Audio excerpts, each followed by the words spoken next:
अरे आ गए आप लोग। तो चलिए, अभी तक तो ऑफिस में काम खत्म कर रहे थे, लेकिन अब आपके साथ हम आज का अपना स्टोरी टाइम आपके साथ डिस्कस जरूर करेंगे, क्योंकि अभी तो बाहर बाहर भाई गए हुए हैं। तो आज की स्टोरी में हमारी पात्र है ईशा, जो एक मारवाड़ी फैमिली से बिलोंग करती है, प्रॉपर राजस्थानी फैमिली से। उसके घर में ऐसा है कि आप लोग जानते हैं कि हाँ, राजस्थानी फैमिली में ऐसा होता है कि अगर एक शादी कर रही है तो एक मारवाड़ी से ही शादी करनी चाहिए। तो एक थी, सबसे अच्छी बात ये थी कि वो हर एक चीज़ में अच्छी थी। ये मीन्स ऐसा कि मेरे दोस्त होने के नाते मैंने उसको एक देखा हुआ था कि दोस्ती यारी ठीक है, पढ़ाई में सब कुछ है, कोई भी स्पोर्ट्स में है तो सबसे आगे रहती थी, किसी भी चीज़ के लिए बोलता है ना एकदम दबंगल, उस टाइप की लड़की थी कि उसे कुछ भी यानी कोई चीज़ भी अगर किसी बंदे ने उसको कुछ बोल भी दिया ना, वो सीधा बोल देती थी कि भाई ये एक्स वाई जेड है। तो ऐसी दबंग थी, आज मेरी बेस्ट फ्रेंड भी है वो। तो उसकी स्टोरी हम लोग कॉलेज से स्टार्ट करते हैं। जैसे मैं आपको बोला कि दबंग टाइप की लड़की थी, हर एक चीज़ करना चाहती थी। तो उसके साथ साथ उसने कॉलेज में एक कल्चरल फंक्शन में बाकी जगह हर जगह पार्टिसिपेट करती थी। सब टाइप से बोलते हैं ना एंगेजिंग गर्ल थी कि हाँ कुछ भी कर लेना है। तो लोग भी उसको सपोर्ट करते थे, टीचर्स भी सपोर्ट करते थे। तो बहुत ही बढ़िया लड़की।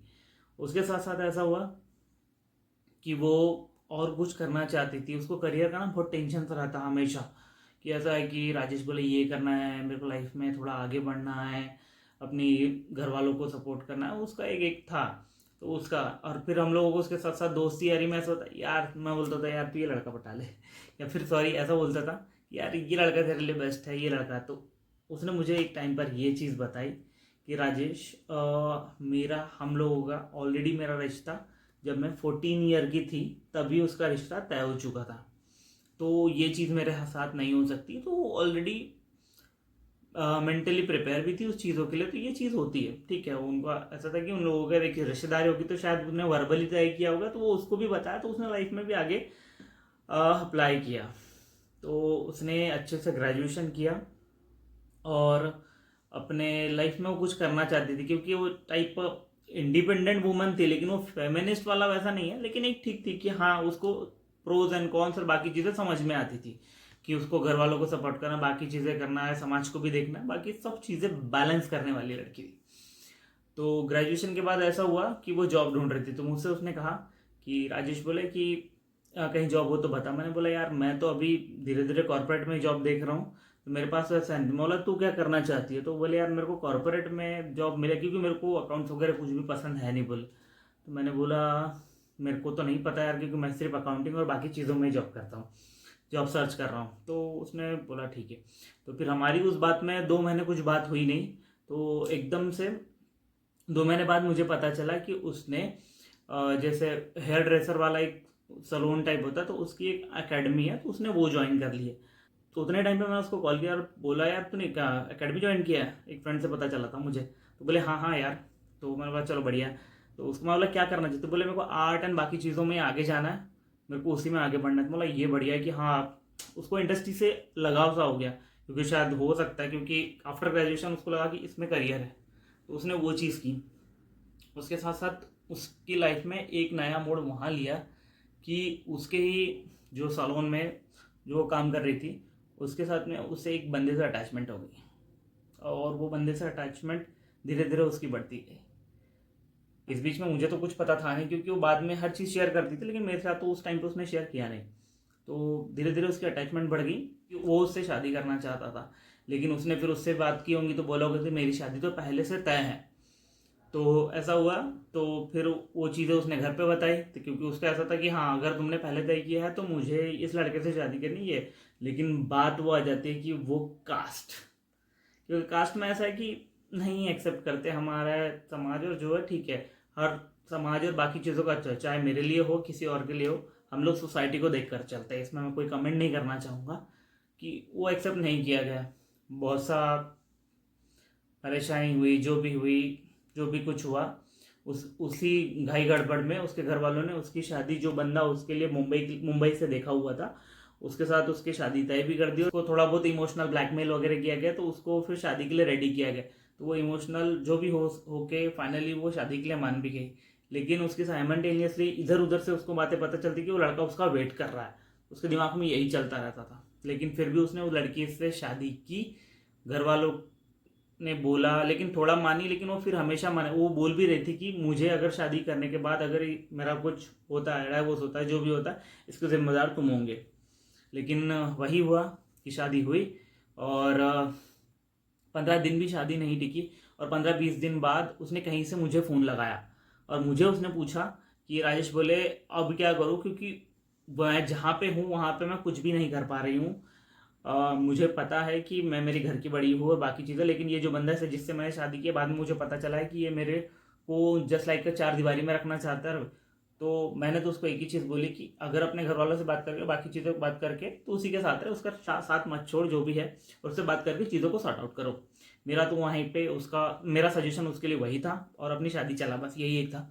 लेकिन कुछ ऐसी चीज़ें हुई जो धीरे धीरे करके 3 महीने उसने खींचे, क्योंकि 1 महीने बाद तो घर आई थी अपने, और फिर बाद में मेरे को 6 महीने बाद पता चला कि उसकी शादी टूट गई, और उसने फिर अपनी लाइफ को फिर से शुरू करने के टाइम पे मुझे फिर से कॉल किया। मैंने बोला तेरा डाइवोर्स हो गया तो अभी क्या करना है, तो उसने बोला राजेश एक नई लाइफ स्टार्ट करनी है। मैं बोला चलो बढ़िया है, तू अपने नई लाइफ स्टार्ट करने का सोच रही है, तो फिर से क्या करना चाहती है? तो बोले मैंने जो चीज़ मैंने छोड़ी थी ना, मुझे फिर से स्टार्ट करनी है, और पैसे कमा के अपने घर वालों को हेल्प करनी है।